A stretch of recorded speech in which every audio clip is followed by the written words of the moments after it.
Here I've got BLU Vivo One Plus 2019, and let me show you how to add photo to a contact on the following device.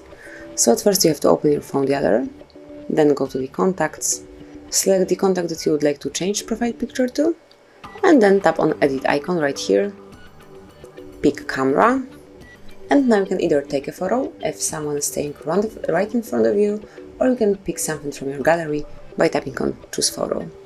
And then let's find the picture that you would like to apply. Here we've got Charlie, and now you just have to crop it, customize it. It's up to you how it will look like. You can also turn it around, and let me leave it this way, then tap on done.